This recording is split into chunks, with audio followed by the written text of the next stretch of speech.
የጃኒ እናት አይን አያስፈራችሁ? አይናቸው በጣም ያስፈራል። ምትጠየፋትና እንደዚህ የምታፍርባት ከሆነ ለምን ሰው የተሰበሰበበት ትጠራታለች? ዛሬ አመት ባለው መምጣት አይችሉም አትልም እንዴ? ሻሽ ማሰር ምን ያሳፍራል? እናት ነጠላ ብትለብስ ያሳፍራል? ወግ እኮ ነው፣ ወግ እኮ ነው። የእናትና የአባት ወጉ ነው። በቃ ሰሞኑን እንግዲህ ጃኒና አዶናይ ታርቀው አንድ ቤተሰብ ቅልቅል አድርገው ሆቴል ላይ ተቀምጠው ታይቶ ነበር። እናንተም ያያችሁት ጉዳይ ነው። ግን ከዛ በኋላ የመጣው ወሬ ነው የተጧጧፈው። በጃኒ በኩል የመጡ ቤተሰቦች እንደተጠበቀው አይደለም፣ አለባበሳቸው፣ ሁኔታቸው ብዙ ትዝብቶች አሉ የሚሉ ሀሳቦች ከያቅጣጫው መጣ።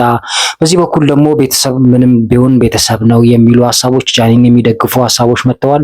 ሁለት አይነት ሀሳቦች ይዤላችሁ ቀርብ ያለው ክርክር ያደረጉትን እናንተስ ከማን ጎን ናችሁ? ቪዲዮን ተመልከቱ። መጀመሪያ ቪዲዮን ከማየታችሁ በፊት ላይክ አድርጋችሁ ጀምሩ። ወደ ቪዲዮ እንሄዳለን። ይመቻችሁ። ምትጠየፋትና እንደዚህ የምታፍርባት ከሆነ ለምን ሰው የተሰበሰበበት ትጠራታለች? ዛሬ አመት ባለው መምጣት አይችሉም አትልም? ምን ችግር አለ? ወይም ደግሞ ኦኬ ተጠሩ አይደለ? አንድ ሽፎን እንኳን አንድ ሀገር ልብስ ባህል ነው ኦልሬዲ አይደል? ባህል ስለሆነ ሀገር ልብስ ለብሳ ፀጉሯን ሽሩባ እህቶች አላት ሽሩባ ሰሪ ቤት ጥሪ ብሎ ሽሩባ ፀጉሯ እንኳን መሰራት የማይፈልጉ ከሆነ እናትየው ሽሩባ ይሰሩ እና በስነ ስርዓት ይልበሱ አይባልም? እንደዚህ ጋይስ እንደዚህ ብላ እንደ ባዳ የለም እንደዚህ በላች እንደዚህ ሳታችሁ። ከዛን የአዶንያስ እናት እውነት እንኩ ምግቡን ያሉ ያቀርባሉ። ከቱስ ነው የመጀመሪያው ሀሳብ እንግዲህ አለባበሷ በትክክል ለምንድነው አሳምራ ያላመጣቻቸው ነው እያለች የምትገኘው። ለሷ ደግሞ ተቃራኒ መልስ አንድ ሮሚን ታውቃታላችሁ። ሮሚ የሰጠችው ሀሳብ አለ። የተናገረችውን ነገር በጣም አስቆጥቷት ምላሽ ሰጥታለች ጃኒን ደግፋ። የሷን ደግሞ እንስማ። አንቺ ነጭ ቅማል የምትባይ ደንቆሮ ሴትዮ እስቲ እናትሽን ፎቶ አምጪና አሳየን። አንዳችሁም ፎቶ አታመጡ። ለኢትዮጵያ እናት የጃኒ እናት ፎቶ በጣም ኮንፊደንስ አላት። ለእናቷ በዚች እድሜዋ ሴፍ አድርጋ ቤት የገዛች ጀግና ልጅ ናት። ምን ልታወጡላት ነው? ለቤተሰቦቿ ምን ከነሱ ጋር ቲክቶክ ትስራ? ሮሚ እንግዲህ በመፎገር በመሳደብ ነው የምትታወቀው። እዚህ ጋር ግን በጣም ትክክል ናት። ምክንያቱም ማድረግ ያለባትን ጃኒ እያደረገች ነው። እናት ደግሞ ምንም ትልበስ ሻርብም ሻሽም እንደ ራሳቸው ስታይል ነው አይደል የሚሆነው። አንዳንድ እናቶች ፀጉራቸውን ተሰርተው ሁማኔር አድርገው የሚሄዱ አሉ። አንዳንዶች ደግሞ አብዛኛው የኢትዮጵያ እናቶች ደግሞ እንደ ጃኒ አይነት ናቸው አይደል እንደ ነጠላ አድርገው ተሸፋፍነው ልጆቻቸውን ለማድመቅ ለልጆቻቸው ሲል ራሳቸውን ዝቅ አድርገው ያሳደጉ እናቶች ናቸውና በዚህ ልክ ደረጃ ማዋረዱ በጣም ያሳዝናል። ቀጣይ ሀሳብ ደግሞ በተቃራኒው ጃኒ የሰራችው ነገር ትክክል አይደለም የሚል ሀሜቶች አሉ። እሱን ሰምተን ደግሞ እሷን የምትቃረነውን እርስ በርስ ክርክራቸውን እንሰማለን። ላይክ አድርጉ፣ አብራችሁን ቆዩ። የአዶናይ እንኳን የሚያሳድጋቸው ልጆች ማለት ነው አዘንጦ ነው ያመጣው። አያችሁ፣ እርግጠኛ ነኝ የአዶናይ እናት ናት ያዘነጠቻቸው።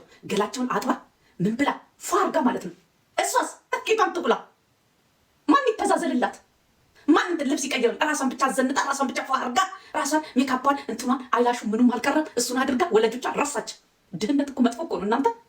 ከዛስ አንቺን ደግሞ ብሎ ዶሮ አዳይ ዶሮ ፊት ዶሮ ለሰፈሬ ልጆች ዶሮ ላድል ነው ዶሮ ላርግሽ። መጀመሪያ የእናትሽን እንትን ምንድነው ስሙ ሻሽ ልብስ ተከራይተሽን ቢሆን አልበሰሽ ማምጣት ነበረብሽ። የአባትሽን ሱፍ አትቀይሪም? ለአንድ ቀን አትከራይም? አንቺ ውሻ እኔ እንኳን አትጠይቂኝም የኪራይ። እንደምታዩት ነው እንግዲህ መጀመሪያ የእናትሽን ሻሽ ቀይረን የምትለው ጃኒ ግን ከሻሽም በላይ ለእናቷ ያደረገችው ነገር አለ። እስቲ ምንድን ነው ያደሺ ያመጣችው ሀሳብ አለ፣ እሷን እንመልከት። ኢማጅን በጣም በወጣትነቷ ለእናቷ ቤትን ያህል የሰራችን ልጅ እናትሽን ሂውማኔር አላደረግሽላትም። ኦር እኛ በእኛ ቢዩቲ ስታንዳርድ እኛ ይሄ ነው ቢዩቲ ስታንዳርድ ብለን ባስቀመጥ ነው አበሻ ልብስ ወይ ምናምን በቃ በፈለገችው አላለበሻትም ተብላችሁ ስትብጠለጠሉ ላይክ ዝንጀሮ ምናለች ዋና መቀመጫዬን ለእናቷ ቤት ከሰራች ልጅ ጋር ስለ ሽፎን እና ስለ አበሻ ልብስ ባይዜ አናወራም። እስቲ ልጄ ለወደፊት ቤት ትፍራልኝና ይቅር ችግር የለውም ምን ያለኝን ለብሼ እወጣለሁ። በጣም ትክክል የሆነ ሀሳብ ነው የሰጠችው ያደሺ። ምክንያቱም ከሻሽ በላይ ትልቁን ዋናውን በዚህ ጊዜ አንገብጋቢ በኢትዮጵያ ውስጥ ለመስራት በጣም ቤት መስራት ጣሪያ በነካበት ጊዜ ቤት ገዝታ የሰጠችን ሴት ሻሽ አስደረገች ብሎ መተቸቱ በጣም ከባድ ነው የሚሆነው። ምክንያቱም በጭልፋ የሰጠችውን ሴት ማንኪያ እንደማማት ነው የሚሆነውና በጣም ያደሽ ጥሩ ሀሳብ ነው ያነሳችሁት። እናንተስ ምን ሀሳብ አላችሁ? ኮመንት አስቀምጡልን። በመጨረሻ በጣም ከሁሉም የተመቸኝ በኃይል በጉልበት ስለ ጃኒን ደግፋ የተናገረች ሴት አለች። የሷን ሰምተን ፕሮግራማችንን እናበቃለን። አብራችሁን ቆዩ። እንዴ ሻሽ ማሰር ምን ያሳፍራል? እናት ነጠላ ብትለብስ ያሳፍራል? ወግ እኮ ነው፣ ወግ እኮ ነው። የእናትና የአባት ወጉ ነው በቃ። እንዴ እናት አባት እንደዚህ የምታንጓጡት ሰዎች እኔ አይመቸኝም። እኔ ጃኒ ላትመቸኝ ትችላለች፣ ግን እናትና አባቷ እኔ ምን አደረጉኝ እንዴ? በራሳችሁ ቦታ ሆናችሁ አስቡ እንጂ እንዴ። እንዴትስ ሆና ብትመጣ እናት፣ እንዴትስ ሆናል እናት? ምንስ ብትሆን አባት ምንስ ቢሆን ብዙ ዋጋ የከፈሉ እኮ ናቸው። ቢጣቁሩ ቢካሱ ባይመቻቸው ቢጎሳቀሉ እኮ ለልጆች የሚገርም ሀሳብ ነው ያላችሁ። ለእናትና ለአባትሽ እንዲያላለበሽም እንዲያላረክሽም እሱ ያደረገችውን በምን ታውቃላችሁ? ለባቸው በቃ እንደዚህ ነው መልበስ ያለባቸው። እናት አባት ያረጁ የፈጁ ሰዎች ናቸው። እንደዚህ ነው መሆን ያለባቸው። መታችሁ የምትገላለጡ ሰዎች የእናንተን እናትና አባት እስቲ አምጡ እንዴ! ምንድን ነው ችግራችሁ ከእናትና ከአባት ጋር እንዴ? እናት አባት አሳደጉ እንዴ? አስተማሩ። ለራሳቸው ሳይማሩ ያስተማሩ ሰዎችን እያመጣችሁ ለምን ሀሳብ ደስ አይልም አይደል? አሪፍ ሀሳብ ነው የሰጠችው። በጣም እናት ናት፣ አባት ነው። እኛን ለማሳደግ እኛ የተሻለውን እንድንገኝ እነሱ ጎንበስ ብለው ራሳቸውን ጥለው ያኖሩን ቤተሰቦች መከበር አለባቸው ብለን እናስባለን። ፕሮግራማችን አበቃን።